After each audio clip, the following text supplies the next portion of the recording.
Okay, welcome to the February 20th council meeting. It is now 6:02. And with that, we'll call the meeting to order. Item number 2 is the closure of the meeting. We're going to move into the closed portion.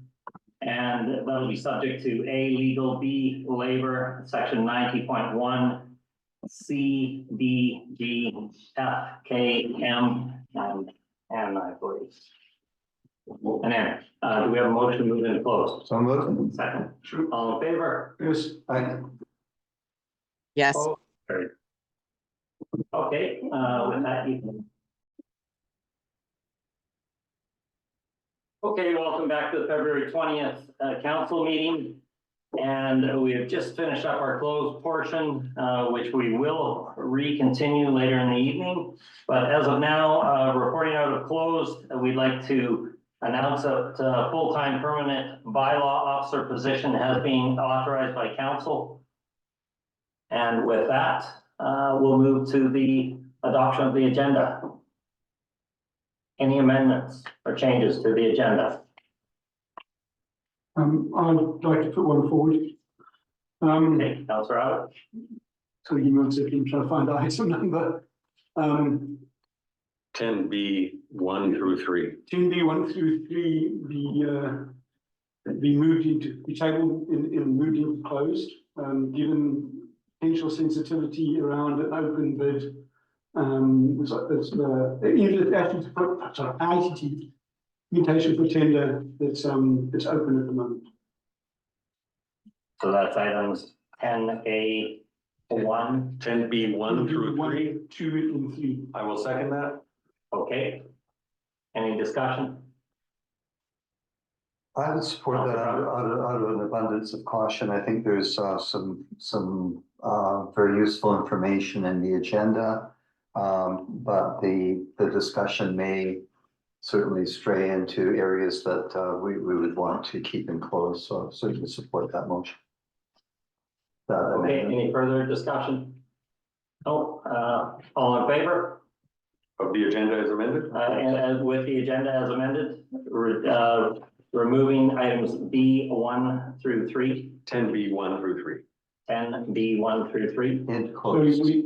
we're not removing them. We're going to potentially discuss them in closed and then bring them back to an open meeting. And potentially bring them back. Or Okay. definitely bring them back to an open meeting, just not tonight. Okay, good enough. Any other amendments? Or we approve the agenda? No? Okay, all in favor with the amendment? Yes. Opposed? Yes. Motion. Okay, with that, we'll move to the public participation. Anyone in the gallery? Yes, Okay, that's all good evening. canvas. Follow up with my email to all of you regarding the parking committee and also follow up with you with the mayor's tax force for 90 days or less, that's more than 90 days. And the parking committee is more than 14 months. What's the result? What we have right now? Okay, there is a highway noise committee meeting this Thursday as well as parking. And then the following Thursday, there is a connector. This Thursday. Yes. And the following Thursday, a connector task force meeting. Everybody can. And that'll be the 90 days and the recommendations will be put forward to council. And from that council can What time decide. is going to be? On Thursday, 6:30 Thursday, 6:30 Thursday. 6:30 Everybody, till 8:30. Yes. everybody can. Anyone that would like to come? We can talk over it. Yes. Through the mayor, 6:30 is the highway noise committee and 7:30 the parking committee. Okay. Yeah. Thank you. 7:30 for part. Yeah. Okay, thank you so much. And it was a good news that you said by the officer permanent. Yes, that position will What do you be mean by posted. that? Is it after 10 PM, even though that they check, Staff will work through those details. they can talk about it? Thank you so much. Have a good time. Thank you. And Good, thank you. we have a private delivery. Thank you. Marina, anyone online? We have Norma Rogers. Okay, Norma? Put your hand up. Hi, thank you. I want to thank CAO Blackwell for his prompt reply to my question about the delinquent 2023 annual report. In previous years, we have been accustomed to municipal finances being handled correctly and timely, so you can understand why residents are concerned that last year's utility notices, audit, and annual report were late, with the audit and report still outstanding.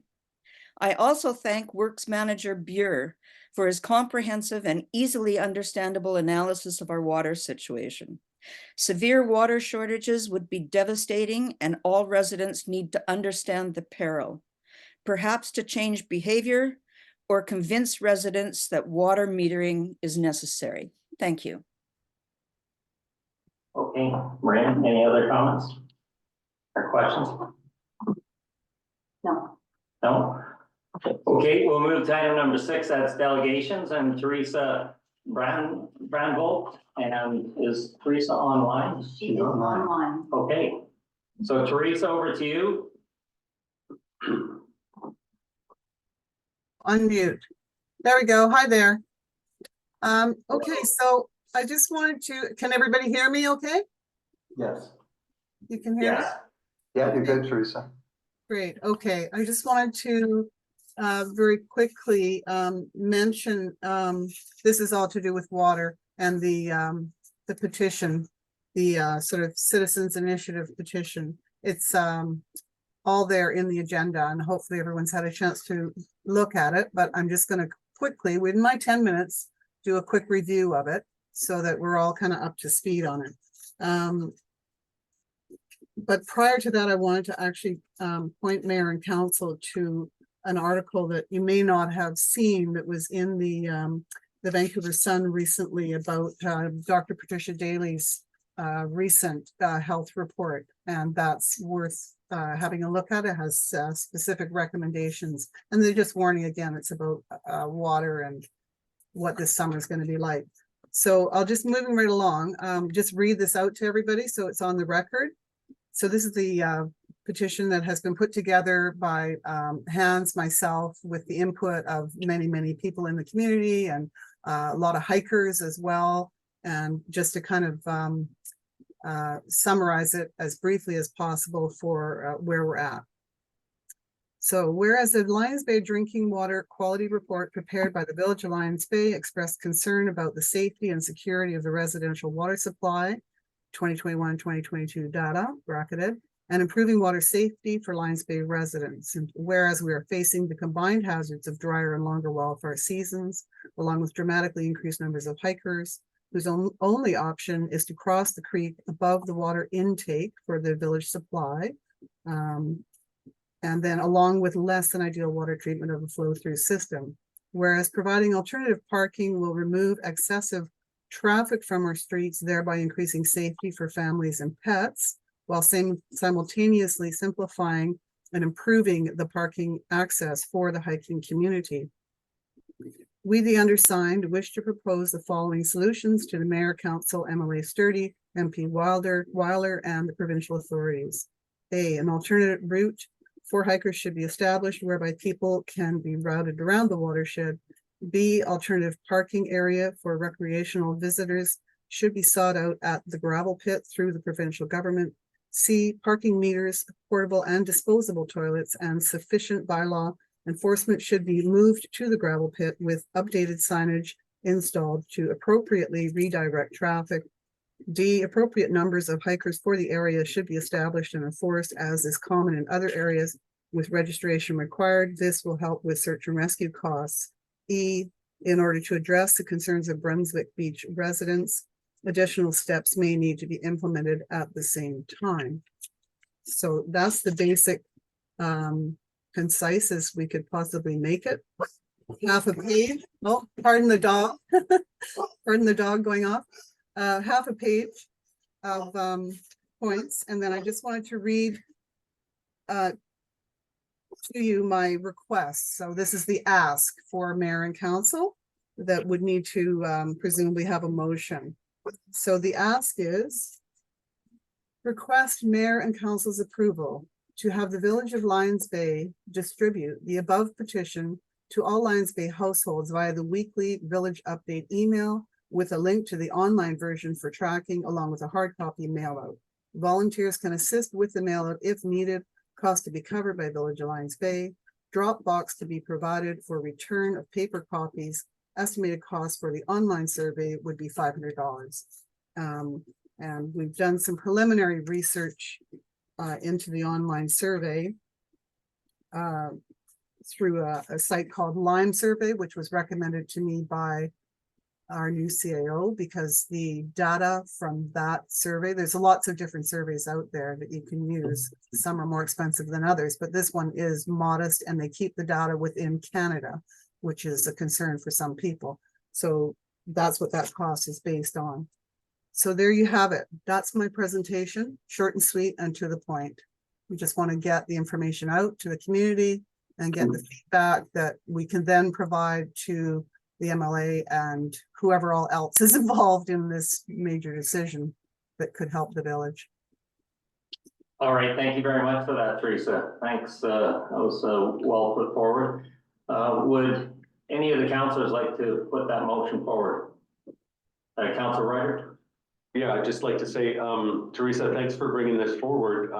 I know you and Hunts have been involved in and active and supportive of petitions in the past. In this case, I'm a little concerned that by involving council at this stage in the game, in the petition, that we might be compromising the independence of the have your say that would follow. I think that two items need to be separated and that the village should at this moment stay at arm's length, that you move forward with a petition and then bring it to council and then have your say, if that's what council wishes to do, is then run by council and thereby preserving the objectivity and independence of the have your say. I think we need to separate these two things. And so I'd suggest that the petition that you move forward with that, you've been involved in one in the past. I know that I was also involved in, and I think it was pretty successful. And to preserve council's independence on this, on the have your say, which I think is a necessary component, that the two be separated. That would be my suggestion. Well, can I just reply to that? So Yes. I'm not quite sure I follow completely your concern, because I do think that this is a very simple thing. If it's sent out to the community from the Village of Lions Bay, it has actually not much to do with council. Council's just agreeing to have it sent out and to cover the costs, because as a private citizen, I don't really feel like forking out the cost to do this. We've already done a lot of legwork on it and putting it together and the research, etc. So if the cost can be covered by the village, it can go out very expeditiously as a link on the weekly email with a link to the survey, which would then be managed independently by administrators, which would not be the Village of Lions Bay. It would be private administrators, and people could have a hard copy if they wish to drop off the hard copy. So it's simply going to be two questions. Do you want to respond to the poll or one question survey? And then if you say yes, then the next question is going to be, do you agree? And if so, you support it and provide your details, right? So very, very simple. Name, your address, and possibly an email so that we know who's responding and that they are residents of Lions Bay. So All I right, Teresa. think the mayor and council, once they decide that, yes, we should do this and go ahead with this motion, I don't think they would be directly involved in monitoring or administrating this petition in any way. So Okay, I have Mr. to have some kind of feedback on that. I'm not quite clear. Thanks, Teresa. We're just having this feedback's a healthy conversation, but Mr. Blackwell, what's your feedback on this, just as the CAO and from the village's position? So there's a few pieces in play. One is the request for the cost to what I would see, so be associated with the mail out. This can be certainly posted at no cost on the village update with a link. That's, in my mind, that's not a problem at all. In fact, it's not particularly inconsistent with other materials that have been on the website. So I don't see that as an issue. So, the key question for council is this something that council wants to, provide funding for to the tune of $500 to facilitate a mail out? Or not, or is this something that council would direct the CAO to have, or some other member of staff to, have a further conversation with the individual, if that's council's desire? So it's a fairly straightforward. Okay, Councillor Allen? Yeah, I'm listening to what Marcus is saying, and I'm somewhat a little perplexed, confused myself, actually. Because now we seem to be using have your say, which is something that council correctly would go out with it and ask the village, but make it very neutral. And that we've done, many times in the past successfully, to gather information to come make a decision. So there was something council would craft. But interchangeably, we're using the word petition. Petition is something, council don't do petitions, to my mind, unless we petition another level of government, that's a different kind of petition. Petitions are normally done by residents to force council to think about something or have your say. So I'm a little confused as to which this is, and maybe it is 2 steps, as Marcus was suggesting. Okay, Mr. Blackwell? Thank you. So as I understand it, this is just simply a group of residents wanting to reach out to the community, get feedback by whatever name they're choosing to call this, petition, whatever. The ask of council is, as I understand it, it's twofold. Authorization to advertise this on the village update, and secondly, to provide funding to cover the costs of a hard copy mail out. That's it. There's no other expectation of the village or of council with regard to this. So it's a funding request and a request to advertise this in the village update. Okay, Councillor Broughton? Okay, I understand the concern of the appearance of maybe compromising the input. By sort of indicating a bias, but because the points of this it's like a poll as much as anything, and you could call it many different things, are absolutely consistent with council's initiatives in the last year or so, at least, or more. I think it's an attempt to support work that council's already doing. So it seems to me that the two are working hand in glove. Now it is a little bit messy, but I think it's I feel comfortable in supporting it because it is so consistent with council's initiatives already. All right, Councillor Cunliffe, any comments? Can I just say, Question, sorry, go ahead. oh, sorry, I just wanted to clarify for anyone who's not familiar with the little bit of history here, how this suggestion came about. This suggestion came about directly from Jordan Sturdy in saying that, if you feel that this would be beneficial and help the community in terms of a number of concerns that we are currently talking about with our parking meetings that we're having, right? And parking and noise or whatever, that the best thing you can do is get some community support, get some feedback, get some tangible numbers of how many people in the community feel that this is a concern, and that moving the parking down out of the actual community itself would solve some of the concerns that people have with safety, with dogs, with kids, with parking, pollution, everything. There's a lot of concerns, right, that people have expressed about this issue. And so this is an attempt to get the feedback directly from the people and then provide it. And that's because it was requested. Okay, in the spirit of the 10-minute time limit, we'll go to Councillor Abbott, then Councillor Cunliffe, if you have anything to wrap it up. Yeah. Okay. I just have one question actually for the CAO. Would this request from a resident to access polling information through the web or through the village update be in any contravention of our village update policy? In spirit, I'm totally in favor of both parts of this. I just want to make sure that this isn't opening some sort of can of worms that we may look back and think if there's a way to kind of button up the procedure on this to make sure that we're not leaving ourselves in the future in a position where we might have to say no to another group of concerned residents on another topic, for example. Mr. Blackwell.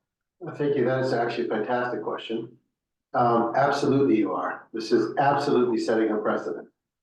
The question is though, is this a precedent that you're comfortable with? Given the comments that this aligns very closely with the concerns that are articulated in the community. Does it represent an untenable precedent, et cetera, et cetera. Now that's council decision, that's, sits squarely with council. It certainly does. Could it lead to other requests for funding for other similar initiatives? Possibly. How many has council seen? That may or may not be indicative of what council may see, but it certainly does set. Okay, Councillor Ivan. Yeah, maybe I can help clear this up. The more I hear we talk about this, I think this is a have your say, it's not a petition. So we've never allowed a resident to put a petition on the village website. As far as I know, in all the time it's been there. We've done many have your says. But have your says, as I said earlier, it's something where council would have questions and get answers to. This doesn't ask questions, it asks people to sign off on the letter. That's a petition. I think we need to have your say. And but we need to craft this differently. And they have to have multiple choice questions. How much do you support this? Are we getting 0, 1 to 5 or ABC or whatever, how are we going to do it? Draft the questions to get that input. I think that's what we've been asked to do here. And I think that's where we've got a little bit off track. I'm in support of having a have your say. The council needs to look at it and decide how they want to phrase the questions. Yeah. Okay, Councillor Ryder. Yeah. In terms of the precedent and the messiness that was mentioned, again, to preserve, Teresa, I would hope that you'd be able to get the petition out if that's what you want to move forward with via Facebook or by whatever means. I'm sure you'd get lots of participation. I'm sure many people are listening tonight and will see this. And that then council can put have your say forward and preserve the integrity of that process. So I think that would be the wisest course here, moving forward. Well, I'm not a techie Okay. person, so I'm not on Facebook, and I don't have the emails or addresses of all the people that live in this community. So the idea was to make sure that everybody in the community had the opportunity to weigh in on this parking issue, rather than 20 people sitting in a room, right? This is how to get it out to 550 households rather than 20 people in a room, right? Because it's something that affects everybody. We're all talking about our water and our security. I can't imagine that the Village of Lions Bay could do this any less expensively themselves by hiring staff and using staff time. And, you could kick the cost of this up a tremendous amount by putting it back onto staff to gather all this information. Then you don't have volunteer time going into it. So I'm just saying this is practical. This is would be just simply a link. Like you guys put links on the Village Update all the time. Go to this link because so-and-so is doing a yoga class or whatever it is. Scholarship, whatever. There's lots of things that go on the Village Update that people can choose to hit that link. And then that will then direct them to an independent survey that has nothing to do with the village, or it's a poll, actually, 1 or 2 questions. It's just a poll. People don't have to participate in it if they don't wish to, but they can click that link, read the poll and say yes or no and be done with it, right? And it doesn't go back to the village. The idea is the volunteers would then collate that information and present it to mayor and council and the other people that are listed on there that have asked for the information, like MLA Sturdy. So I think you guys are trying to do the right thing, but I did talk to our new CAO in detail about this proposal before I put this in the format of coming onto the agenda tonight. And this was his suggestion as to how to move forward with it. So I'm a little bit taken aback at the hesitancy here and the over-complicating of a simple thing, a simple, inexpensive request that gets feedback from our entire community. So. Okay, Teresa, Yeah. Thank you very much. Really appreciate everything you've done here. I think there's 2 items. One was just posting this on the website. It could either be in the main section or even under the community. And the second was funding. I don't have a problem with posting this. The funding side, I'm not sure about that. That's probably something for more discussion, but as for posting it, CAO Blackwell, do you see issues with this longer term if it's put under the community section?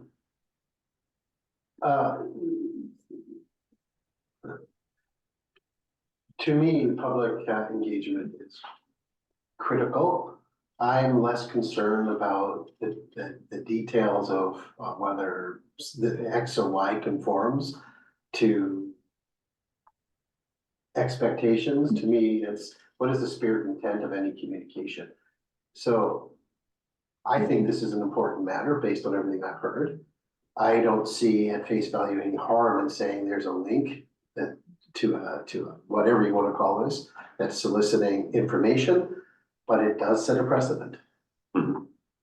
So that's the flip side. So if council is not particularly concerned about the precedent this sets, or chooses to make decisions on a case-by-case basis, which is a common approach, you're entitled to. So if we put forward a motion on this, this will be a case by case. Someone else brings another item, we'll either vote on it or we won't allow it to come forward. Okay, When it is do we, this nature. I see it broken up into two portions. The first part is posting. Do we have a motion to post this on the village website? So moved. Do we have a second? To post what? To post this as written here? Yeah. Do we have a second? Okay, I'll second it. All those in favor? Yes, Aye. Opposed? Motion carried. I'm opposed. Okay, motion carried. Okay, thank you very much, Teresa, Mr. Blackwell. Just a clarification, did council want to address part two, which was that funding request? Or defer that, or not right now? What is the $500 for? It's for the online survey. That's an estimate. Depending on how long the online survey needs to be up, would depend on how much it would cost. So that estimate is based on the preliminary research that we've done. And then I would obviously have to bring a receipt and get reimbursed by the village for the actual cost. Once the actual online survey has gone live and been on there for a sufficient period of time for people to respond. We don't really know at this point how long it would take, but possibly a few months. Okay, it sounds like there may have to be more information, Mr. Blackwell, before council can make a decision on something like this. But, sorry, I'm too confused. If we do it through our system, through the website, it costs nothing. Pardon me? Mr. Blackwell. Thank you. So what is being referred to as it's like SurveyMonkey. This is LimeWire. It used to be free. It sounds like it's not free anymore. Like everything, it changes. It is free. Yeah, it used to be free. If you can get it for free, it limits the amount of responses that you can get to 25 a month. So we have a license for this software already. We've used it recently. The village can do this. We don't have to pay a resident. Okay. Buy a license. Okay, in the spirit of time, because our evening is gonna run out very I quickly. just feel We're not gonna make a decision on this funding. Okay, so whatever can be done, Mr. Blackwell, you can move forward on, I'll explore it. If this is council's wish, I'll have further conversations. and we can come back at the next meeting. Okay, thank you very much, Teresa. Thanks, Teresa. Appreciate Okay. that. Thank you. Okay, next item is item number 7A, and that's the approval of the minutes from December 15th, 2023. Do we have a motion to approve the minutes? Second. Okay, Second, yeah. any amendments? No, I'm good. Okay, no amendments, okay, all in favor? Yes. Opposed, motion carried. Okay, motion to approve January 23rd, 2024 minutes, the motion, So moved. second, Second. okay, any amendments or edits? No. No, okay, all in favor? Yes. Yes. Opposed? Yes. Motion carried. Okay, business arising from minutes, item number 8.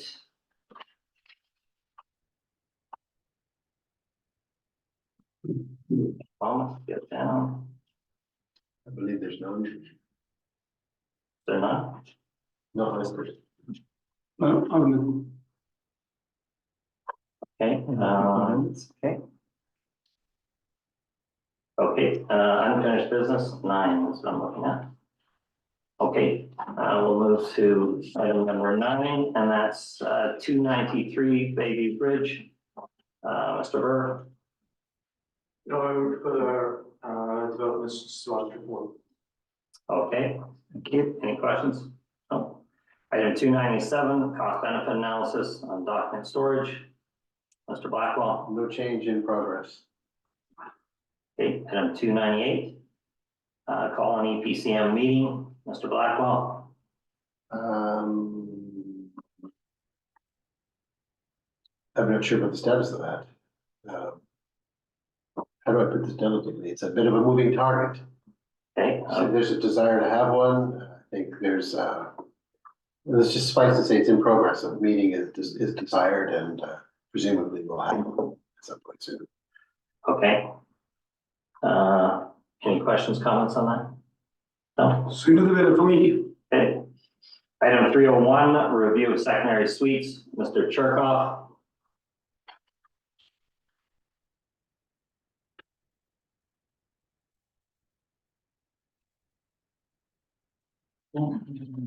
Okay, I'll just refresh. It's 301, review of secondary suites revenue. The status was in progress to work on and circulate. Yeah, so you've come to the year-end figures, and we're within $2,000 for our budget expected from last year. It's all self-reporting. So there's really not much of an update in that. It's just we've received what has been declared. And that's where we're at for secondary suites. Okay, questions?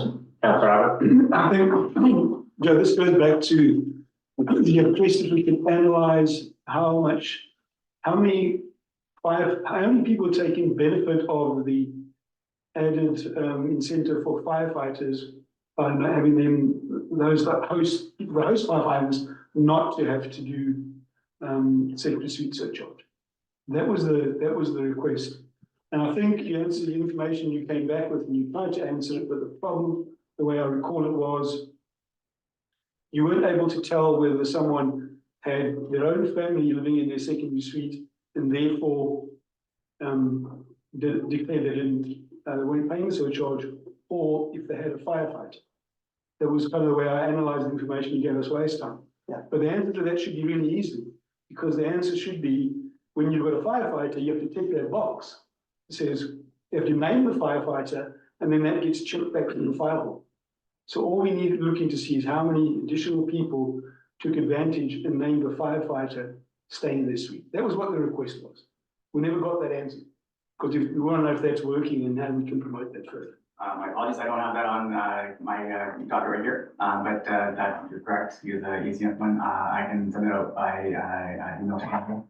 Okay, why don't we just amend that description? Okay. All right, item number 304, advise province of BC of the request for the exemption of the speculation vacancy tax. Mr. Blackwell, Council Writer. letter's gone, right? Yeah, I can say that the letter did go out. It's unfortunate it took so long. I mean, we passed this resolution mid-October. It unfortunately took some time to get it out. I know that residents have received their notices. And I just want to reiterate again, I'm never one to raise expectations that this is a quixotic enterprise. We hope for the best. I think our arguments are sound, but we are up against a 300-pound gorilla here. And I hope for something positive, but no one should raise any expectations on this front. It's a difficult enterprise, but I think it's the right thing to do, and I think council voted the right way on this. Okay, any comments, Mr. Blackwell? No, thank you. Okay, item number 305, obtain the LBVP committee file copies. Mr. Burr. I have committee meeting minutes probably through November. And a set of drawings that I pulled in myself, but that's all I've received from the committee. Okay, Okay, we'll make sure that we get. all right, any other Councillor documentation over. Rutherford, Councillor Cunliffe, you can help me out on that? Okay, we now have a staff member taking the minutes, so the minutes can be shunted over quite easily as well. But if it's, all the minutes are prepared, so if there's any missing, they can be sent over. Okay, item 306, rain barrel items to be considered. That one got on our agenda and then fell off. We didn't have quorum, we didn't get back on the next agenda. Maybe Marina can help me and also take a note. We'll put this on the next CAC agenda. Thanks. Okay. All right, item 307, preliminary guidelines on public participation and correspondence response. Mr. Blackwell? I've not progressed this any further. It's to do. Okay, ongoing. Okay, 308, confirm dates via email to approve the proposed calendar. Council expected to provide confirmation. Mr. Cherkoff or Mr. Blackwell? So, and I believe this matter's been resolved. We, in our previous council meeting, beginning year, agreed to meet every Tuesday with committee of the whole, to, further the budget process. Until it's finished. Ongoing. Ongoing, okay. We strike it, the task was completed, right? Yeah, I could. Mr. I Blackwell? recommend removing this. That said, we will be seeking availability for the next 3 Tuesdays for committee of the whole meetings to progress the budget discussions. But that's, I think you can scratch this. Okay, perfect. All right, item 310, rescoping the connector project. That the next meeting expected to be the last before recommendations are put forward is been announced for the 29th. That's, I think, the following Thursday. Next Thursday, yeah. Okay, and item 314, Lions Bay Beach project update. Mr. Blackwell? My recommendation is to consolidate 314 and 15. And so as council is aware, I provide updates whenever I have updates to provide. Currently, there is a tender posted for work in the beach park that will close next Tuesday. It'll be evaluated and in theory, at least, there will be a successful bidder and things will proceed accordingly. All right. Any questions? Oh, okay, item 316, respectful workplace policy, Mr. Blackwell. Thank you. That is on your agenda somewhere tonight. Can't remember whether it's open or closed. Open, it's further on, that's been completed. Okay. Thank you. Question, is that question that was raised and that's in 316 been addressed? Yes. So that will come up in that discussion. Mm-hmm. Yeah, Okay. perfect. Item 317, letter to Lower Mainland Local Government Association. And that is got staff down, Mr. Blackwell.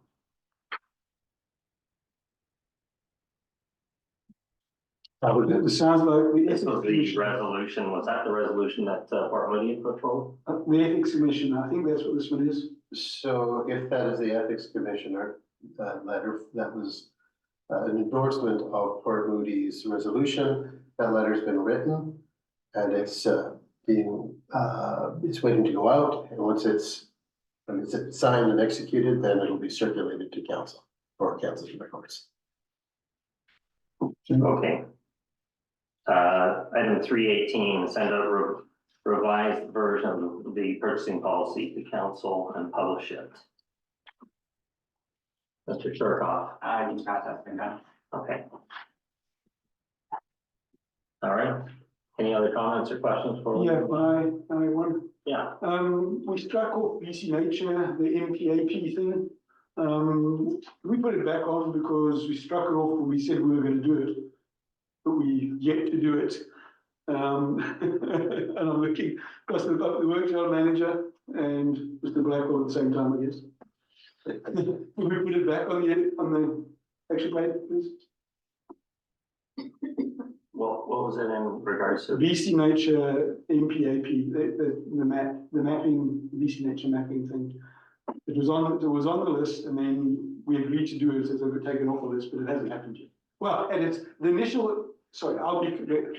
The initial offer to do so has happened, but it hasn't been completely executed because we still got work to do. Okay?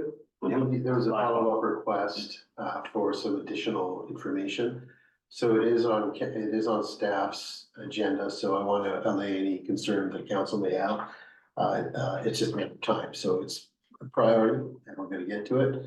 When I say we, I mean Someone. Well, if I could.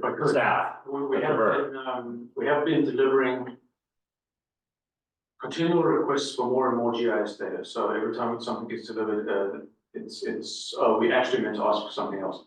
And as I think you probably know, some of you, I don't know a lot about GIS, so it's all a bit of a mystery to me what they're actually asking for.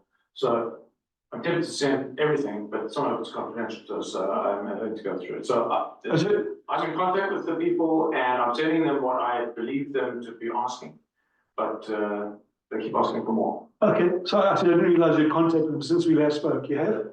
They contacted me. Okay, all right. Okay, so we haven't made all right. For the questions. We'll add that. It's not complete. Okay. All right, we'll add that back on, ongoing. Okay, we'll move to item number 10, reports, and over to staff. Item number 10A1 is respectful workplace policy on page 16.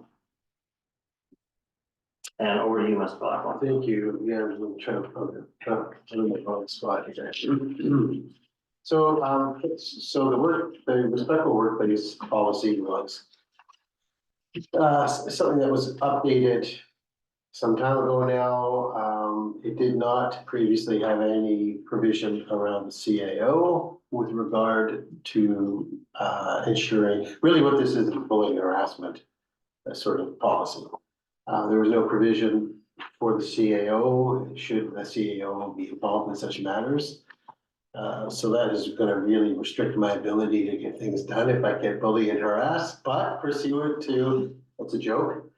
Pursuant to council's request, I asked our employment lawyer to provide some boilerplate text with regard to ensuring that there are adequate protections and considerations as it pertains to CAOs. So you will now see that language embedded in that respectful workplace policy, in brackets, bullying and harassment policy, however you wish to call it. Okay, and you're looking for any, what's the recommendation here? Is this to put forward for review for council? Yes, you could choose to, I mean, this is primarily for staff. But council can choose to endorse it if you wish. This is not. So this is more just information. Provided to the union or? No, this is for our own attorney. It's an internal document. And the labor standards, work safety, BC and so forth, all sort of prescribe this generic language. This is basically reflective of changes to work safety requirements and so forth. So it's basically modernized. So question, Yes. it would have been nice to see some track changes here so we can see the actual changes. But as to the boilerplate, I'm not sure on page under first of all, a question under 1.0, under employees. Does that cover members of council? Are members of council employees of the village? We're paid a stipend? Are we included in that? That's my initial question. Mr. Blackwell. Thank you. No, but you should be. So this is a bigger discussion for council to have, whether you want this expand. Let me back up. Different municipalities deal with council respectful workplace policy in primarily two different ways. One, they have an all-encompassing workplace. They call it workplace policy, respectful workplace policy that applies to all members, council members, staff members, and so forth. Other jurisdictions prefer to break it out, so council has one that's tailored to the dynamics of council and one for staff. Council doesn't have a respectful workplace policy per se, but certainly it would be fairly easy to put one together, if council so chose. Or to include it, I guess yeah. So my other observation is that, I mean, I see there's an informal and a formal process here. It seems to me that the informal process, which is an initial step, is not adequate in terms of complaints against the CAO. And then if we move to the formal process, first of all, I don't see an Appendix A attached. It's mentioned here, but I couldn't seem to find it. But it doesn't seem to me to be adequate. For example, if there were complaints against the CAO, that the forms must be forwarded to the CAO for involving all employees or members of council and to the mayor. It seems to me at point 4, for any complaints involving council, including the mayor or the CAO, the village will appoint an external investigator. So what requirement is there if there were a complaint against the CAO to first engage in the informal process, which doesn't seem to address that, and be able to move to the formal process? It just seems to me to build in an impediment as to the matter that was asked to be addressed in here. Mr. Blackwell, did you get help drafting this? Oh, this is all from the lawyer, so, I can't really sort of delve into the legal mechanics. My advice, if council wants to do a deep dive into these operational details, I think the simplest is to have the lawyer on the phone and ask these questions, and they'll be in a position to answer better than I can. Could I just add one more comment under 3.0, which is just before 7 at remedies? It again says a confidential report, including the complaint investigation findings, will be presented to the CAO or to the mayor or to their delegate, depending on the circumstances. Again, that would not adequately address the notion of if there were a complaint against the CAO, which likely shouldn't come to the CAO. It should likely come to council, I would think. So I think we need to build in some provisions for to protect the interests of those who are involved potentially in a process like that. And under 9.0, I'm a little concerned about confidentiality, where it states that to the extent appropriate under the circumstances or further down management and investigation insofar as is possible. I'm always a little uneasy when I see language like that provides an escape hatch when I think it should be defined more narrowly and precisely. So those would be my comments. And one further one, sorry, Neville.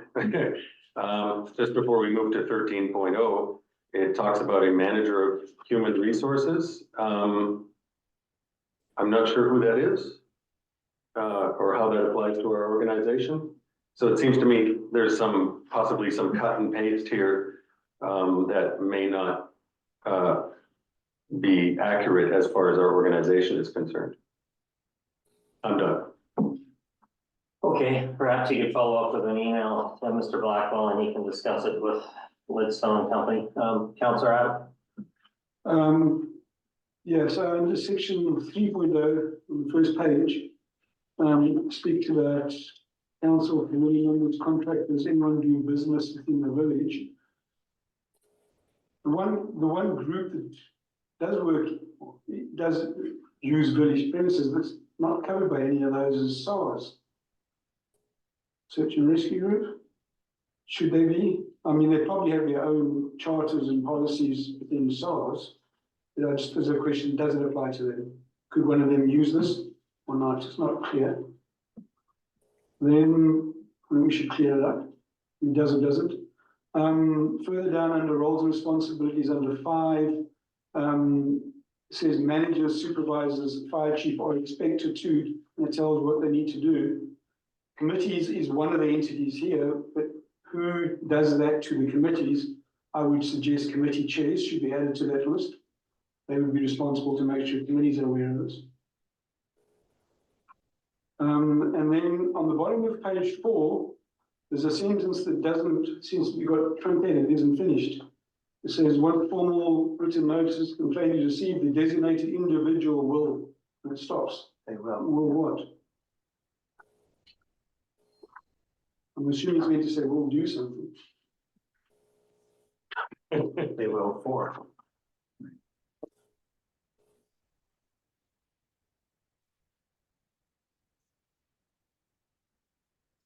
That's what I had, just clean up a few items of it. And both that we receive this and for information, that's the purpose, is that right? All right, Ms. Blackman. You don't need to move for receive because it's on the agenda. When you adopt the agenda, you automatically receive it. Good enough. Thank you. Okay, no other questions, we'll move on to the next item. Can I just make one comment? Five, Councilor Conlon? 5.1, we've all taken an oath of office. Mayor and council members are expected to fully comply with council's related code of conduct, be familiar with the respectful workplace policy, not participate in discriminatory, harassing or bullying behavior, and exemplify respectful speech and behavior. I would imagine that SARS would fall under a similar sort of oath of whatever they would take as they are first responders. So I don't want to see too much more time go into this. This is really common workplace stuff. And it seems like we're spending too much time on what essentially is common sense. So thank you for this. As long as staff is happy with what is being put forward, then I think that I don't want to see this come back too many times. I think this is pretty common sense stuff. All right, thank you, Councilor Conlon. Okay, we'll move on to the next item, and that is 10A2 accounts payable checklist report. And Mr. Cherkoff, do you have any comments prior to a few questions? No, I haven't received any questions for the follow-up, coming back, any questions that I can answer immediately here. Okay, we'll open up to councilors with questions. Any questions? Raise your hand, please.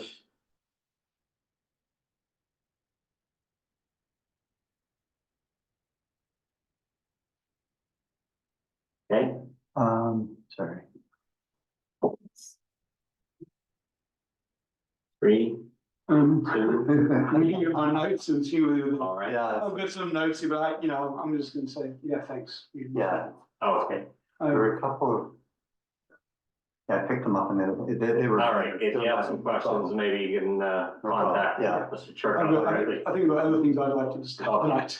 All right, 10A3, the investment policy, and again, we'll pass it off to Mr. Cherkoff for any explanation.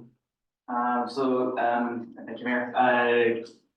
The investment policy, we don't currently have an investment policy. Staff has presented a report suggesting a policy be adopted. Primary purpose is to invest excess funds or currently not able to be used in our working capital in the next year to 2 years. In shape investments in accordance with what we're allowed to do under the community charter, primarily this is geared to GICs. I am being apprised that we're having a number of different investment firms about what the current rates are. Inflation is looking to steady and start going down in the third quarter of this year. So my recommendation to council is that we move forward quickly on the adoption of an investment policy so that I can park some funds in a GIC and earn higher rates of interest while we have those higher rates of interest currently. And so really I've outlined it's been received, the report and the policy. So I open it up to council for any questions or comments regarding either the purpose or the wording, language, or anything like that. Okay, prior to asking for a motion, we'll open up for questions. Mr. Cherkoff. Well, Yeah. a couple. Councilor Allen. Joe, so how flexible are the terms of these GICs? So if we did have some sort of major disaster and we needed all our money, we could go draw it out? Or is it, what's the term on these things? So we do have a number of different options, and in the appendix C to the policy, it outlines that or a minimum of the invested funds, 50% be in short term, such that so that would be cash flow GIC is 1 year, no penalty to take those out. Longer term, 2 years, GIC is non-redeemable. If you redeem them early, well then yeah, you're gonna pay a penalty, but I find it highly unlikely that we're gonna be doing much about that. Primarily, my policy or my goal would be to put our funds primarily in 1 year cash flow GICs, 1 year non-cash flow or non-redeemable GICs. Based on our cash flows and what our expected capital expenditures are in the next 12 months, our current cash outflows, based on our currently capital budget that we've been discussing, we're not going to be spending through the money that we currently have in the bank. I would, based on our quarterly cash flow requirements to keep an operating cash flow, we should keep about $1.5 million in the bank. Outside of that, unless we get a $1 million bill, and we're sitting on excess funds. So there is complete flexibility, not locking in any funds into anything that we can't pull out when we need to. All right. So is sorry, just follow. Sorry, yeah, follow-up question. Is your intention to test that split with council? Will you be coming, if we assuming we all agree we need an investment policy, are you going to then come back to council with, this is where I think we should have that split, or how much we're going to lock into long term, etc.? I would, if that's the request of council, to make sure that's in the policy, that operational detail be subject to council approval when locking in a GIC.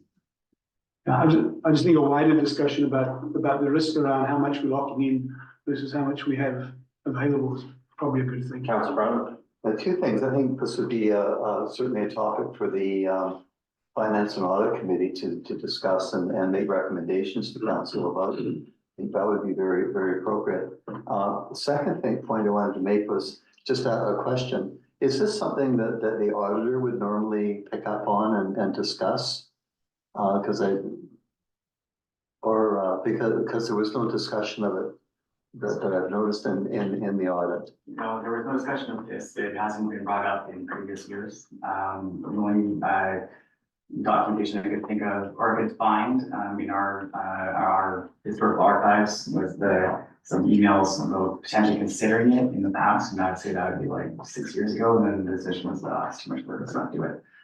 So given that we do have excess cash that's just sitting stagnant, and we're kind of in the lower rate of interest now after a promotional rate with Scotiabank has run out, I thought it was prudent, and my recommendation is that we establish a policy, and we adhere with it. I think with policy.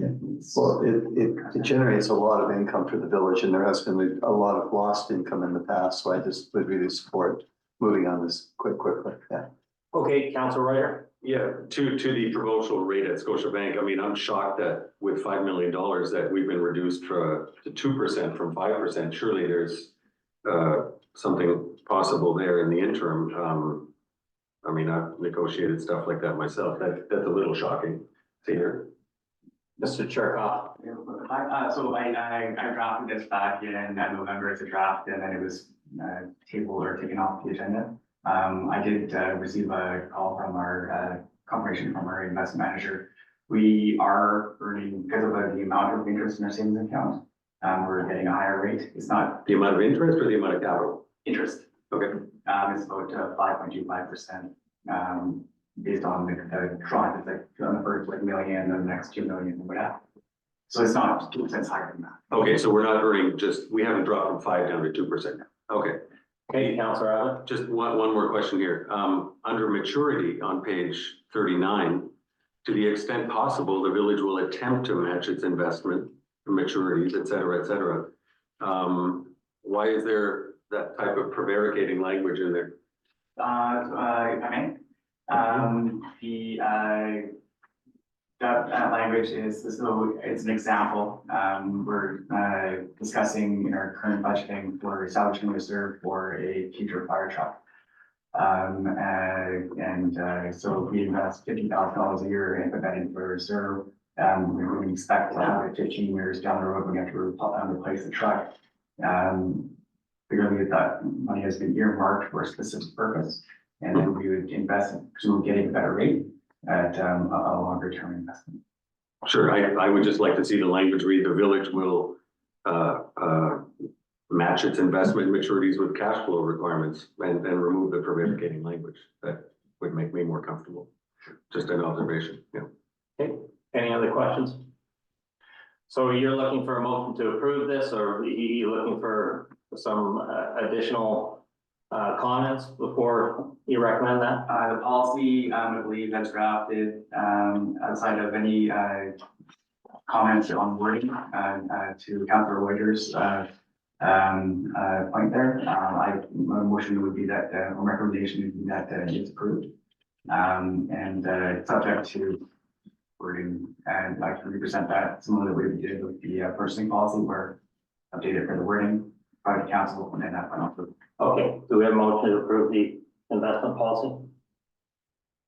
I'm sorry, are we approving the policy or we're approving it coming back as amended? Would you like to see it as amended? I think there's a few With the amendments. suggestions Would council like to see back, or are they comfortable with? for confirmation. I'd prefer to see it come back with those amendments if that's possible. Yeah. Well, yeah, Okay, so we're not gonna forego any, motion to accept.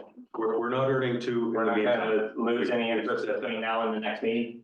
I believe the rates are fixed until June. The Bank of Canada isn't looking to do a cut Right. before then. So Okay, so we've got time to, Oh, okay, all right. so with mine, it's coming back with minor changes for approval. Thank you. Thanks. Good, okay. Next item is item number 10A4, water outlook, page 44. Mr. Burr. Thank you. I'm sure you don't want to sit down for this one? Yeah.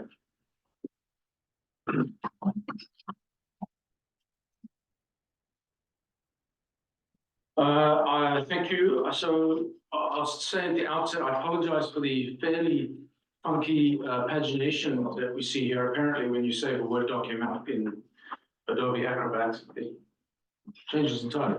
It wasn't meant to be like that, but the gist is the same. So maybe I can just run through some of the salient points here. I bolded them to make absolutely sure that I brought them up.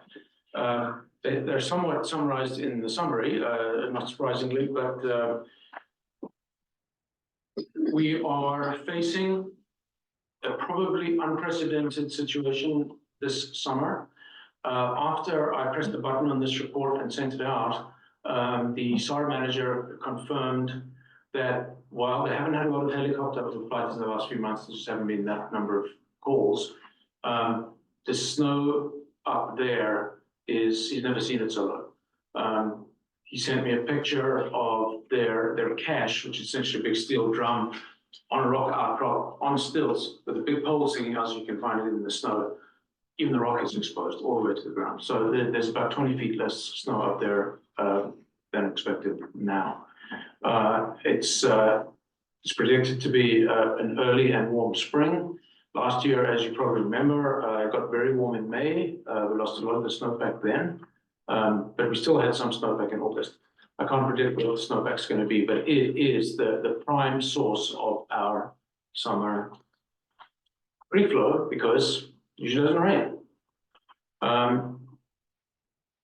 In this report, as you will have seen, there are contingencies addressed for shorter and shorter supply, up to and including not having enough supply.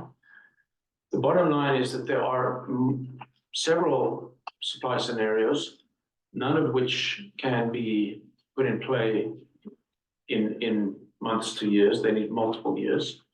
But there are several things that we can do towards conservation, primarily leak fixing. And this has been, Council knows this since October when budget requests that I've been putting in have all been around leak fixing. And in some cases, we proceeded with them on maintenance budget. In some cases, we're awaiting approval on higher investment or longer term things, but things are well in hand. In terms of leak detection, we find 2 or 3 a week, some quite small, 5,000 gallon a day type leaks, barely detectable, some exceptionally large that still need some corroboration, they're so large. The issue is that we're using 3 times more water than most communities in the region. We would expect to use the same. We don't water our gardens more. We don't drink more water. We don't shower more. I have to believe that that's leakage. And provide you some sort of data backstop to that. Moving on to section 4, the demand section. Fairly sobering graph there that is drawn not from the SCADA system, but actually from the hand records taken by the operators at the plants, straight from the flow meters, on a daily basis, all days except weekends and public holidays for the last 10 years. And they tell a fairly clear story that consumption has been going up. Not only that, if you look at it slightly from the side, it could be made, the case could be made that the spread between summer and winter is lower than it was before. That tells me that people are in fact using less water between summer and winter, but the floor is rising because of increasing leakage. I also point out that there is some, we've obviously wanted to validate this data because it's quite scary. There's potentially something not quite right with the flow meter. We're in the process of pulling the flow meter. It requires special gaskets. We have to make a spool so that if something goes wrong with the gaskets, we have something we can slip in there so the plant can keep working. So it's not just a case of unbolting the thing and having a look. We have to plan it through. We have to make a jig because it's quite heavy. We can't drop it, etc., etc. But we will look at both flow meters in both plants just to check whether or not the flow meter is giving exactly the right absolute flow rate is necessary because we use it for our chlorine dosing calculation. But the height measurement in the tanks, which has been validated, shows that on days, several days a year, we barely keep up. This year is going to be interesting. We take great pride in not needing to go to level 3, and that's done by narrowing fill bands, playing around overnight with moving some houses onto the other side because there's slightly better flow in the grid there. This time around, we'll have to see what happens because we can't predict what's going to happen to precipitation. What we do know is that we are finding a significant amount of leaks. And if you look at that graph there, you will see there was a spike in about May last year, a very high spike, the record. And then it went down. That's because we realized that we had to do something, and we actually found quite a few leaks. We found about 200,000 gallons a day in leaks after May last year. We found that already just in the last month, and we will continue looking for leaks because that's going to be the salvation in the time available. I touch on other supply scenarios. I'm not asking for any decisions now, but council needs to be aware those are our options, and there's about 7 or 8 of them. I'll just point out that based on this demand number, which is still being validated, we have an almost unbelievable leakage rate. So that's why I started validating the flow meters of 80%. We leak 80% of the water we take out of the creeks into the ground. That's so ludicrous as to be unbelievable. However, it's not out of range of previously validated leakage that we've had. We've had leakage 15 years ago up to 66%, and we fixed it through a variety of means. So it's not unheard of, and we have to fix it. There's some very interesting operational details here if you like that kind of thing. But I would draw your attention to the 3 screens, the screenshots of screens. Unless you just do shots from our operating screen on page 48 of the council meeting agenda. The one that's important is the one in the middle. This is a bad day right at the end of last summer on September 16th. unfortunately, this is what the screen does, but you see the green line right at the top. You can see that it's not making headway. It's not filling the tank, it's just keeping up. In fact, in the middle of the day, it goes slightly below the line. In other words, we're losing ground. Now, as you see in the operating diagrams of the tanks, we can in fact go down to 50%. But if we keep going in that direction, it means we're just delaying the hour that we run out. We have to keep ahead of consumption. And as I said, in some months in summer, we barely do that. To ensure that we maintain this kind of performance expectation, we have to find a lot of leaks. Because I don't know that we're going to be able to support the flow rates of 815,000 gallons a day this summer. Just to be clear, that's the worst day. That was our all-time record. Yeah. So you picked the most dramatic number to jog us. Wow, we did it. Yeah.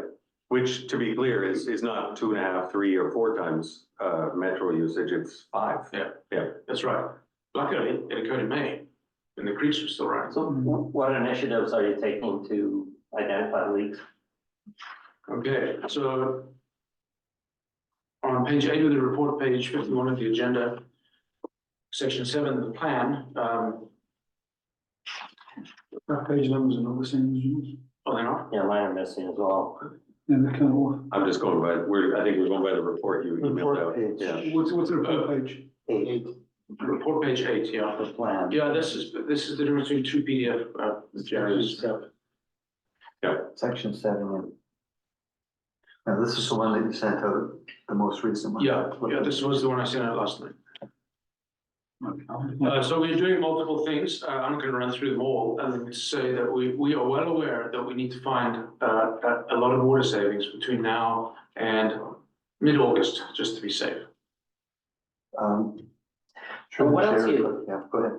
I was just gonna ask you, are you seeking any experts to sort of look at some of your I guess data and that, just to confirm that maybe we're going down the right path in that, so that because I know there's been various sort of thoughts on leakage, either being in tanks or in residential lines or in the main lines.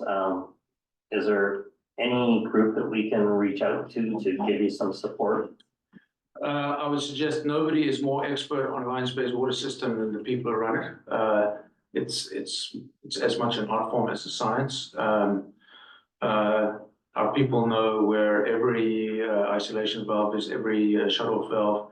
We've been discussing the potential of resurrecting the Alberta stream and moving 35 houses onto it, because we know we can. So no, I don't think we need any outside. We'd have to teach them first. So I don't think that is necessary. What is necessary is to validate these numbers, and we're working on that very hard, and that's laid out in this report how we're doing that. Councilor Brown? Any question? There's 30, I can't remember the exact number, but there's 30 to 40 services that are buried, that we just don't know where they, and I know that one of the ways that you go around and find leaks is to listen with the service, right? Well, anywhere, but Yeah, anywhere, Yeah. but I know that, Yeah. that, you know, down on my block, they've all got a blue stripe on them because they were checked. I'm just wondering, how big a deal this 30 to, is it 30 to 40 units that are buried? Yes, it's somewhere between 30 and 40. It was 60 a year ago, where we've sort of put a press on finding them. Right, It just seems to me is like. an issue, because if we do run out, we need to close off houses so that they don't use Yeah. water that might somehow appear in the mains, specifically when we're hyperchlorinating or flushing. Yeah. And until, you know, this boil water order has run through and a boil water advisory has run through, until the water regulator, Vancouver Coastal Health, has given us the all clear. So we would prefer to know where every curb stop is so that we can close it. And we're working towards finding them.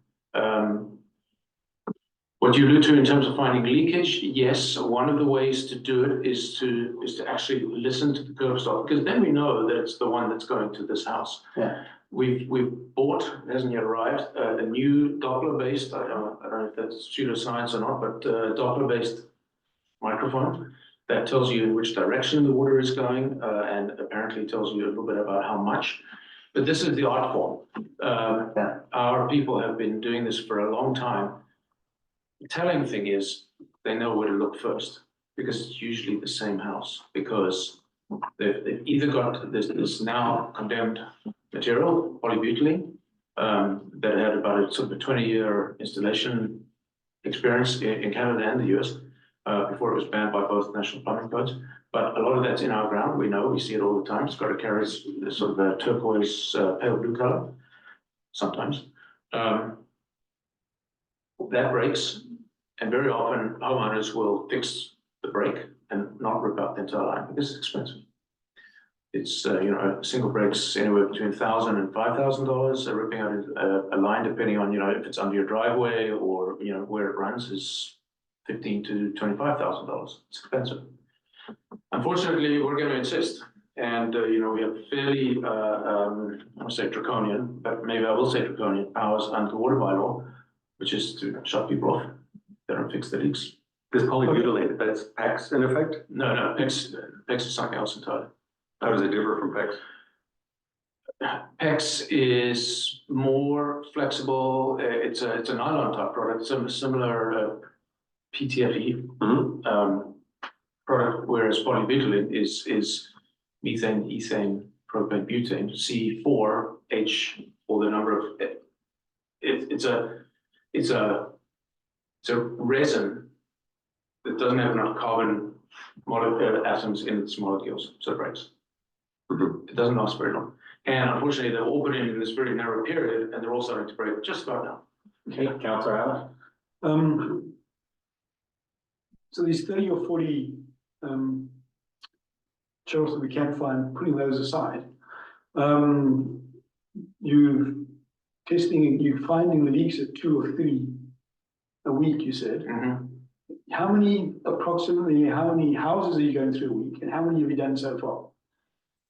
Well, we keep going. We never really stop, and now we're really pushing hard. So we're looking at about 10 to 15 a day. It has to be done before 5 o'clock, when people can be expected not to be using, to give us the first clue. Then we come back at 8:30, 9 o'clock to check if they really weren't using the water at 5, because some people are. It's got legitimate usage. So we're doing. So say you're doing 10 a week. You've done how many? 10 a day. A day, sorry. So you're doing 50 a week. And how many have you done so far? 6 weeks. Okay. It entails somebody coming in, you know, leaving home at 3:30. So you're about halfway through the village, is what you're saying. Yeah, but we'll then go and start at the beginning again. So here's my thought. I was thinking, why don't we just blitz the whole village? But we do it this way. We go out with a public announcement, we tell people we're doing this, tell them why 99% of them are going to understand. But then instead of going out and trying to, you know, in the early hours of the morning, maybe have a sign-up page with people who say, we're doing this block on this day, sign up a time that suits you, and go to the house and turn off the valves to the house. Middle of the day, not early hours of the morning, ask the owner, okay, I want you to shut off your water now, go down and see if any water's flowing. That's absolute, and if you did that, and maybe we have to get some additional resources to do so or whatever, blitz the whole village and answer the question. We could do that, but we haven't. By shutting off the valve, you mean the isolation valve at the house? At the house. So we isolate the supply line in the garden. Yes. Yes. And then when you know there was a leak between the curb and the house. We have thought about it, and there is actually a service that will do that. $2,000 a day. I don't know how many they do a day. I am finding out. Yeah, we could do that. Let's not. I believe that our primary problem is service lines from the municipally owned curb stop just off the main to the isolation valve in the house. But we also probably have some leaks in mains as well. We don't find them. We listen to all the mains. The mains run from 4-inch to 10-inch. We have leakage. It's everywhere. That's where you need zone control, because So independent of budget approval, we are pressing ahead with installing zone metering, so that at least it helps us isolate where to go and look next. The infrastructure committee has seen my show and tell, where, we're fairly clear that something is not right in the state below the highway tank. So we know that there's something wrong there. And we're concentrating effort there right now, which is Lionsway Avenue, Isleview, and these streets, plus the beach park, plus the marina. So, yeah, zone metering is another tool that we're using to know where we're going. We have 5 months to get our leakage down to, we're trying to get our consumption down to 350,000 gallons a day. But if you could do this campaign, as I'm suggesting, get rid of all the house side, and then you guys can focus on trying to work out what's going on with the mains for the next 4 months. And it sounds like it'd be a relatively small budget, but you have to see what that is and bring it to the next committee of the whole. Yeah, okay, yeah. And I'm suggesting that we publicize it, there's a sign-up page, we're doing this street at this time, and, I'm gonna say, I'm available, in this window. Someone's home, some people aren't going to be at home, you're gonna have to do some people in the evenings, there's gonna be a bit of that going on. But it's certainly gonna be, you're certainly gonna get through them a lot faster than going out in the early hours in the morning or the other night trying to. Yeah, actually explicitly forced to stop. Yeah, okay, we'll look at that. Yeah, thanks, that's a good one. So I'll just touch on some of these alternative supply scenarios.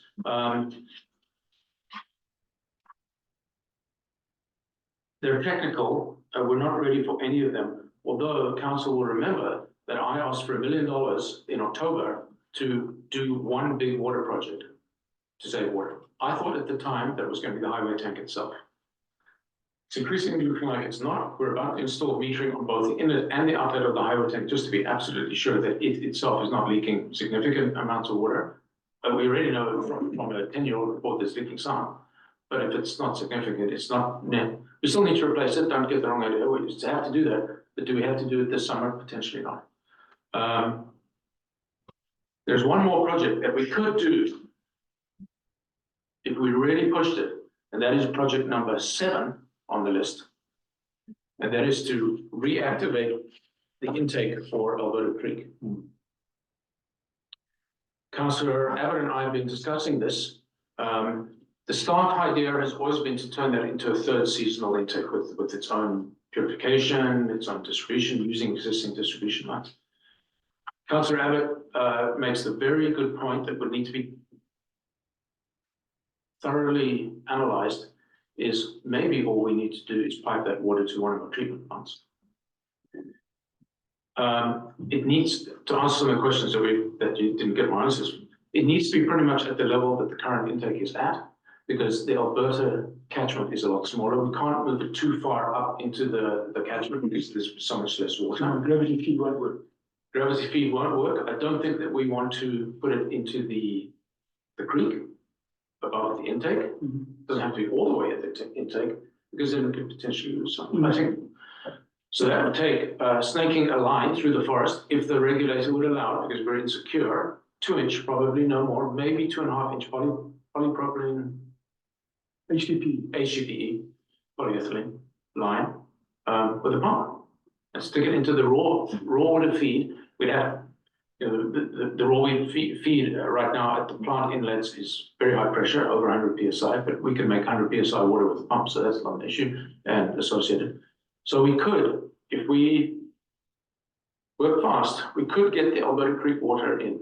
Now, luckily, I sent my son with a bucket and a timer to the creek in July last year, just to see what it produced.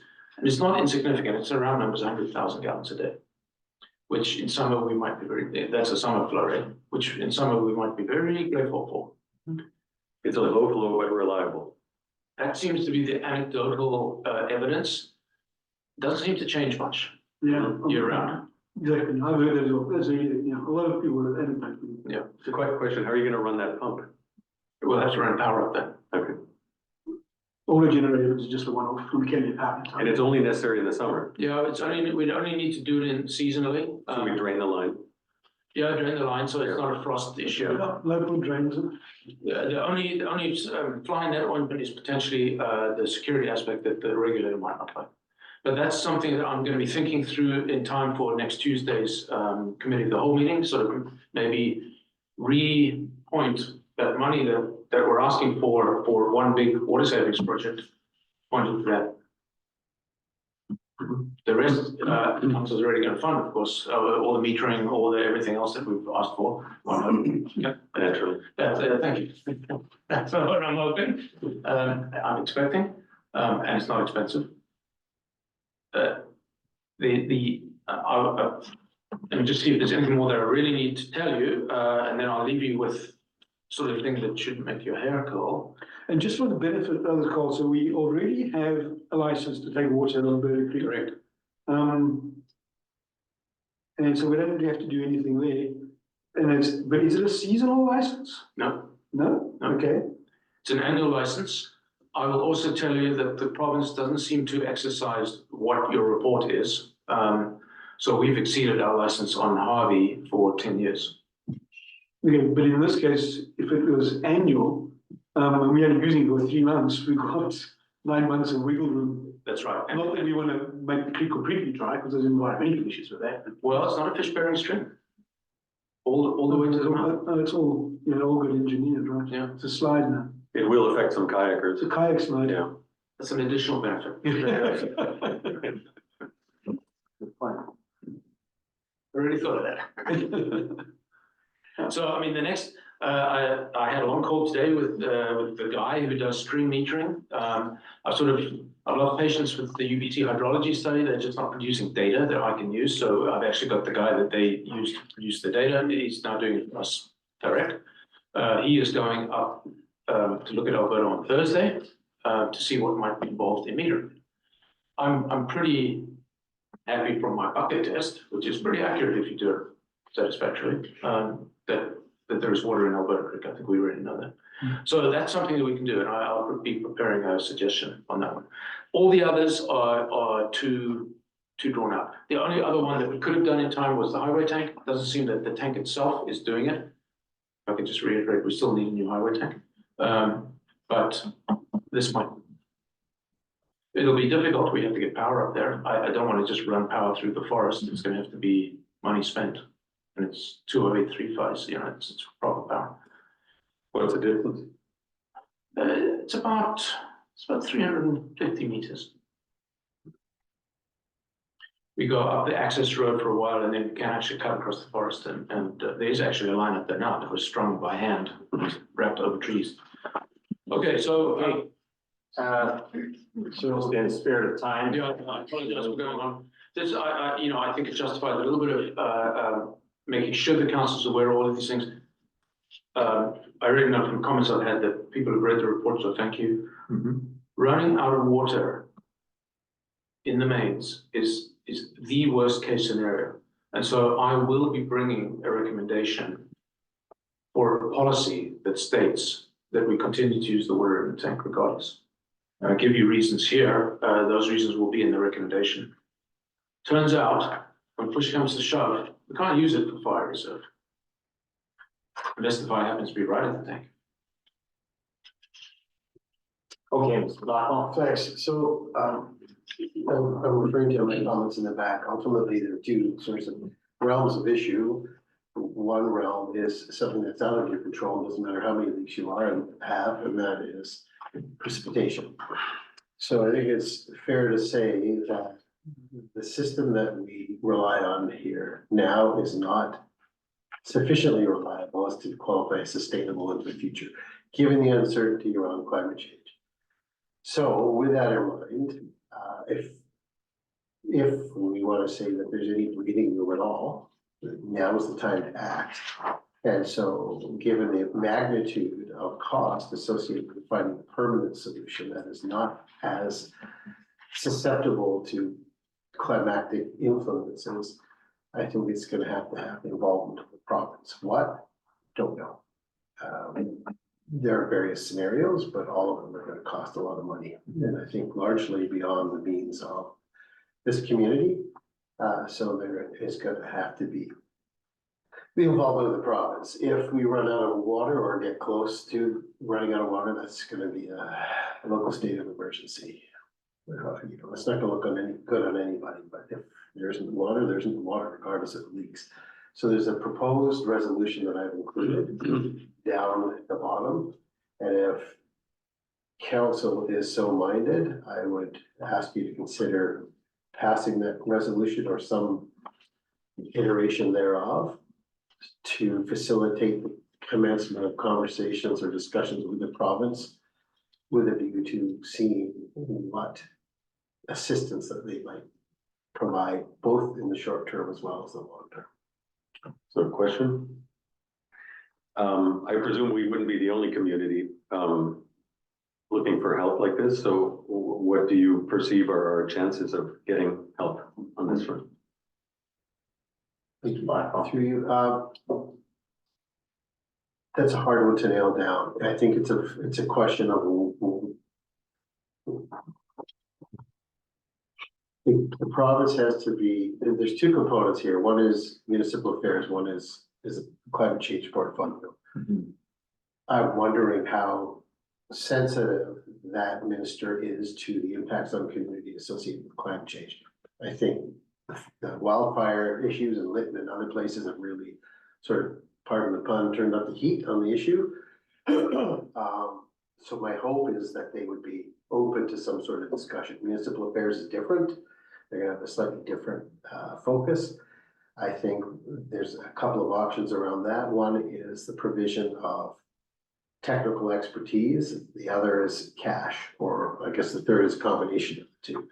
And the cash I'm referring to is them facilitating a permanent solution, whether that permanent solution is a link to the supply, Metro Van supply through West Van or some other scenario, to get the village on stabilized footing such that then the village is able to maintain that, I think would be optimal. The cost to the province compared to other issues it's dealing with as a result of climate change, I don't think is out of scope. You look at the impacts of Lytton, that's vastly more expensive than what we're talking about. So it's hard to say, I think part of it is gonna be the sense of urgency, the size of the ask, reaching the right people. I mean, I think what is critical is it starts with a ministerial conversation. And hopefully if they are adequately convinced, they will provide direction to their staff and the ADMs and so forth. Councillor, Question and suggestion, I guess. So through the IC and other conversations with Carl, I think we've got 5 possible scenarios that's been kicked around and discussed, and some have old reports like the one that was attached tonight, and others have more scoping level kind of opinions, the various emails and whatever. Would it be helpful if the IC puts together something that just encompasses that before this meeting that says, here's what we think the 5 options are, and what we know of them? Because I think the first thing you need to do is a trade-off study. A trade-off study. You're going to decide which of those things you're going to push for and ask for, right? So I think the IC could help with that. I mean, I've already got it rattling around in my brain and get a few other people together. So would that be helpful? yeah. 100% helpful. The question is, I'm trying to choose my words carefully here. There's a tactical approach that I can talk to you about offline. So it's, Okay. yeah, but the answer is absolutely. Okay. The critical requirement is to emphatically describe the urgency and magnitude of the issue, not the solutions per se. Councillor Brown. Mayor Barry made a presentation to Minister Ann Kang on September 18th, which was the first day of the UBCM. I recall the date because it was actually the first day of our CAO's employment with us as well. It was the Monday of the UBCM. And in that presentation, the highlights were regarding the fact that we were going to need to fire a fire truck. Second was, I think, a thank you for the support we were getting from the province in terms of organization. But the third was very clearly identifying some very significant concerns the village was facing in terms of both water and fire safety. So we certainly got their attention at that time.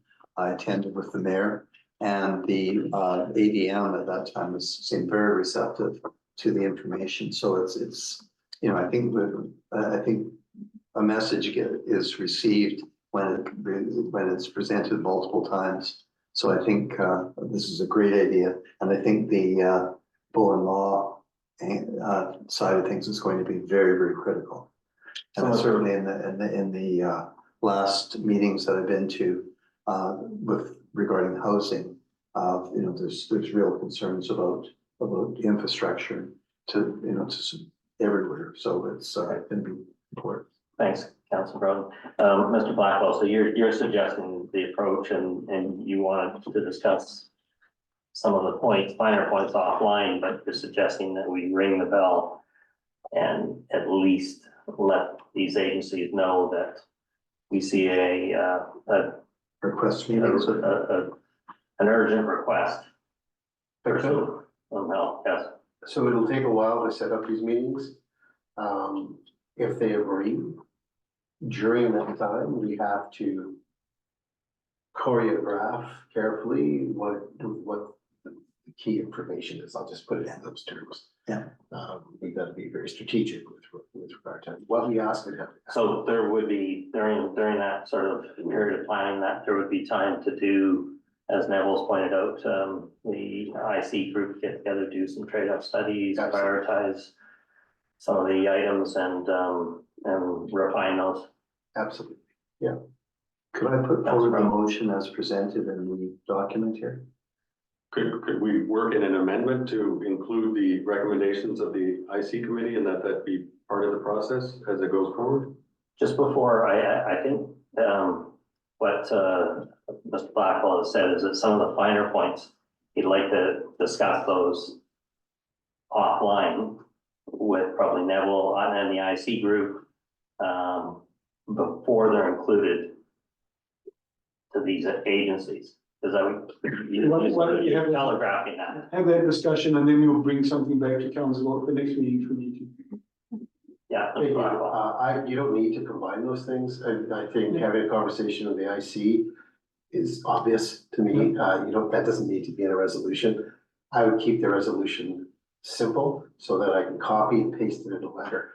If you start adding other stuff in there, it becomes a little bit complicated. One other comment is if you keep it simple, by the time you reach out, they've got budget talks going on, they've got all sorts of things happening on their plate. Yes. They're probably not gonna jump to the response as quick as we would like them to. So the earlier we get something simple, so that gives you authorization to start reaching out, in my opinion, that would be best, but Councillor Abbott? It's fine, yeah, we'll move in, I'll start talking to IC guys.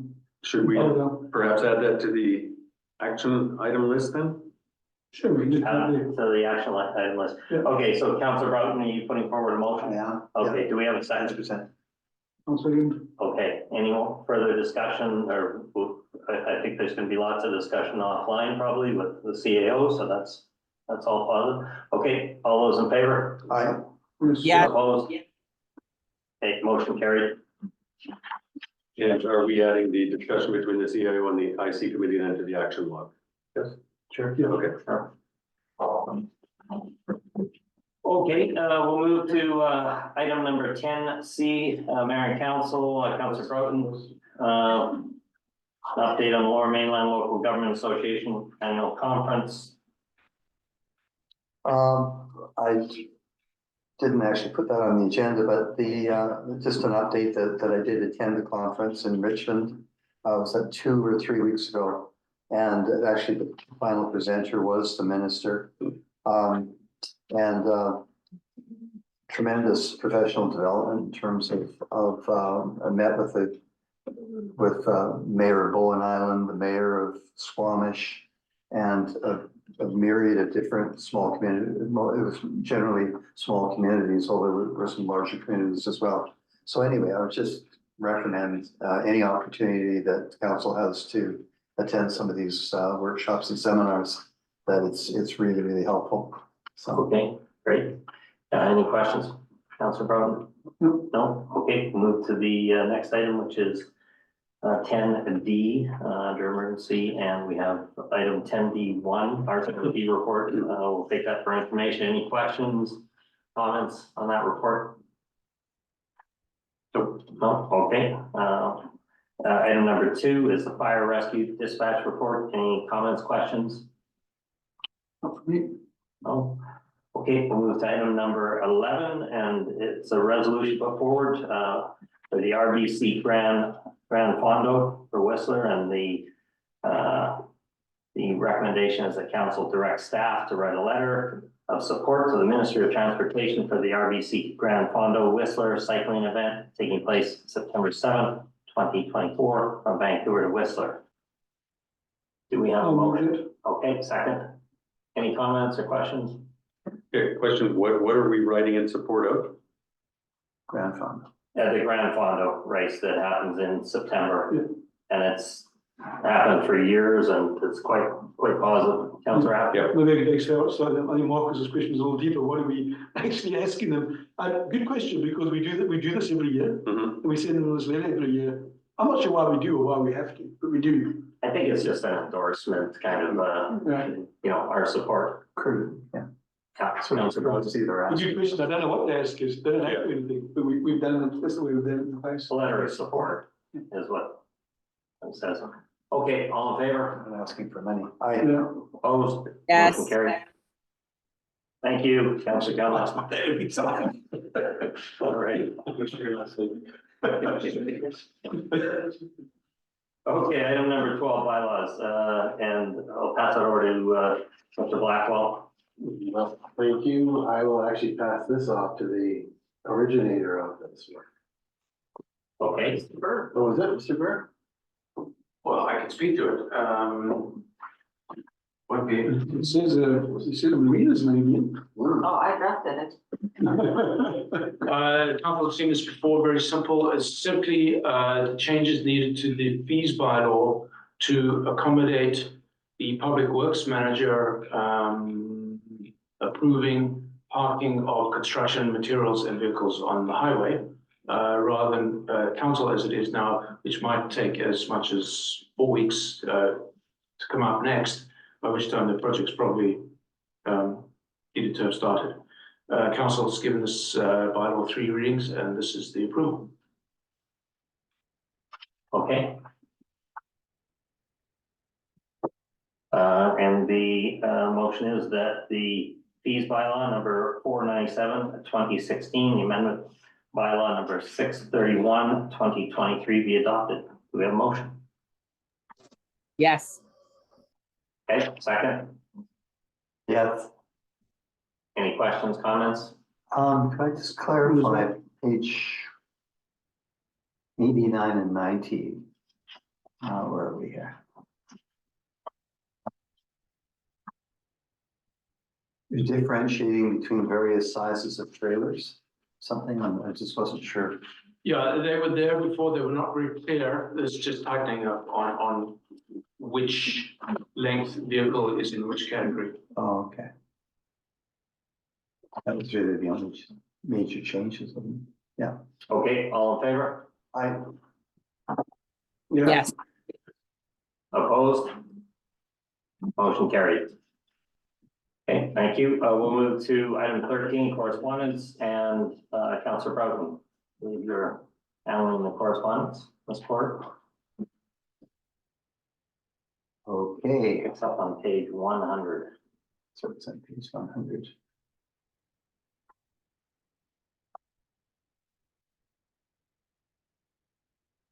I have to apologize, I forgot that I was doing this month.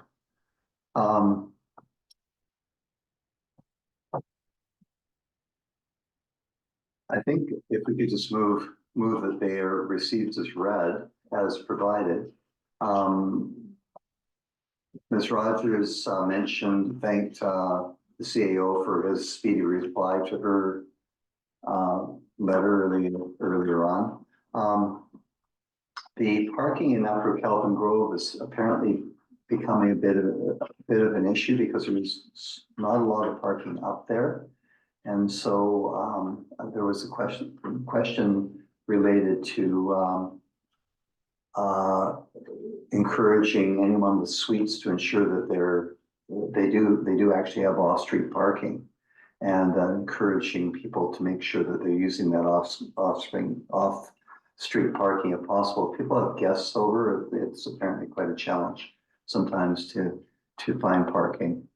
The other items I think are pretty straightforward. We received them. All council has received them, and I can certainly will respond. Mr. Blackwell, you have your hand up. Thank you. I was only gonna say, you know, one way to expedite this is that any member of council raise any particular piece of correspondence they feel warrants discussion. And if there are none, or one, or fewer, whatever the case may be, you don't need to. Okay, Councilor Abbott? There's 3 items there that are all around the budget.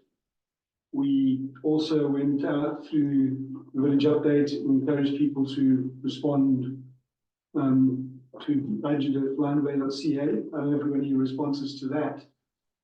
But I would suggest whatever responses we got to that, these ones should be added to it, and so it comes to the next committee of the whole meeting, so we can actually keep this in mind when we have the next budget discussion.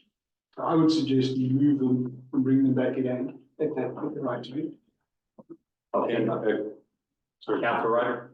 I was going to comment on the other one, this Kelvin Grove parking. What struck me by that email, and I've heard this several times before, is the suggestion that we have multiple Airbnb suites in one residence, and and big numbers like 6 in one section of a street. We have a policy around that. You have to apply for a bylaw if you've got an Airbnb.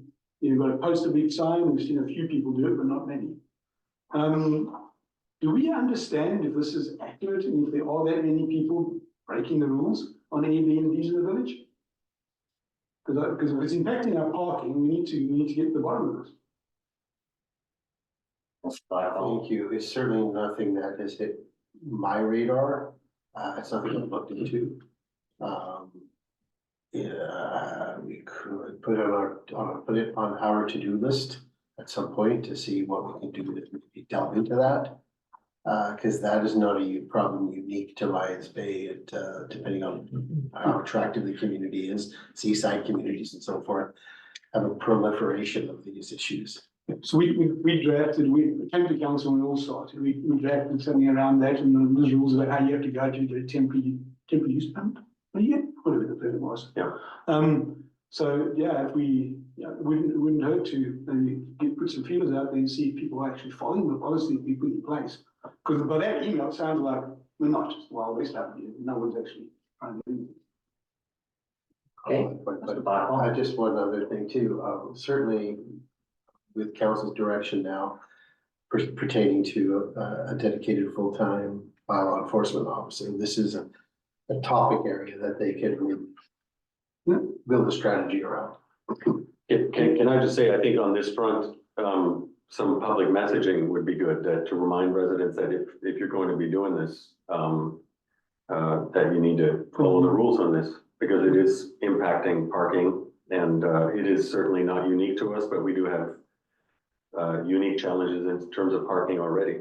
Can I just also ask, we have a practice here that there's a council member on rotation to respond to correspondence. So what are we actually doing here with the resident correspondence tonight? Michael, are you going to be responding to each one of these, or are we moving forward with that?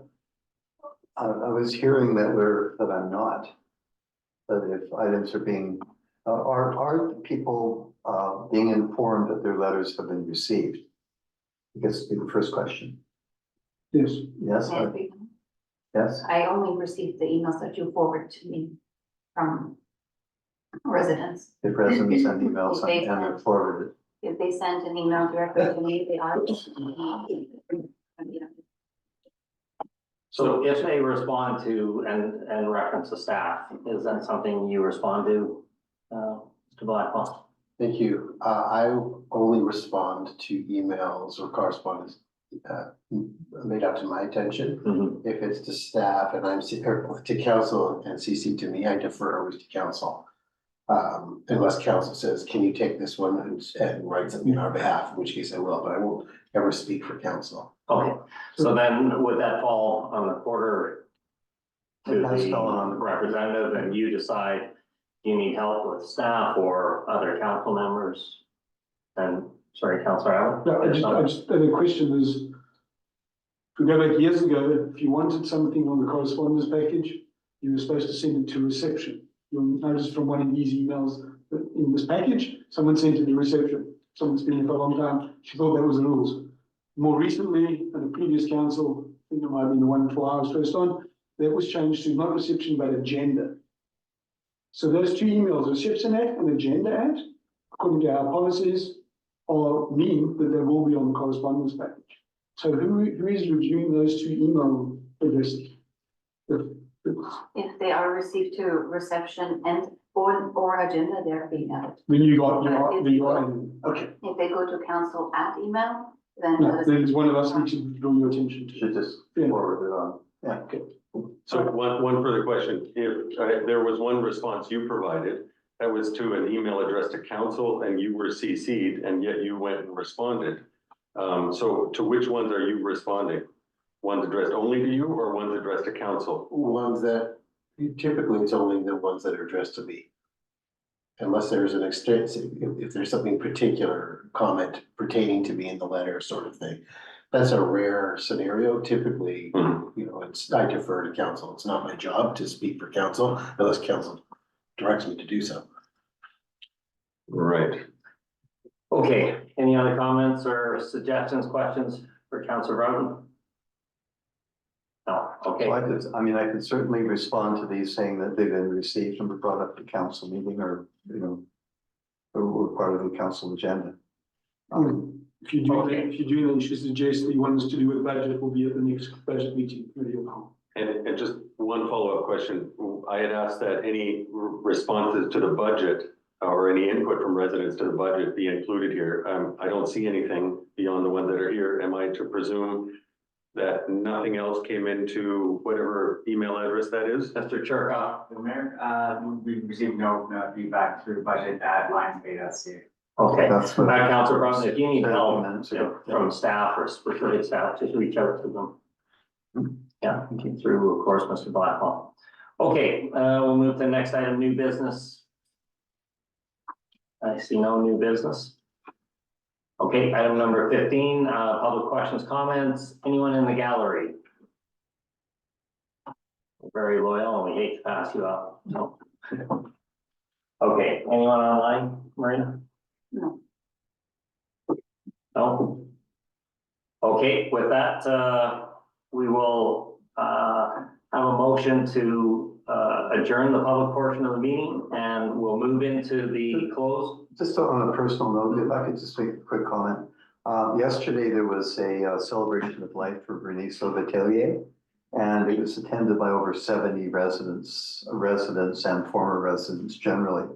And it really was a lovely, lovely event, and it really was very appropriate to our 102-year-old resident who had passed away in her own home and having purchased her first property in 1958. So it was really just a lovely event, and the family really appreciated the fact that the a recording that had been made of her sharing her experience, her decades of experience in the community made about 12 or 15 years ago. Council supported a copy of it being made and being gifted to the family at the event yesterday. So that was very much appreciated. So I just wanted to make note of that. All right, and thank you very much, Councillor Broughton, for representing the village and It was my honor. And also trying to help them with the event. Thank you very much for that. Good, thank you. Okay, with that, motion to adjourn the open portion. So moved. Second, all in favor? Recess. Yes. A recess, and we'll move into the closed portion. If there's anything to report out, we'll do that at such time. We don't have an estimated time on that, but thank you very much. Okay, we're going to record. All right, welcome back to the open portion. Nothing to report out. Do we have a motion to close the meeting? So moved. Second. All in favor? Yes. Yes, Opposed? Carried. Thank you very much. Good good evening. evening. Thanks, Jamie. Thank you.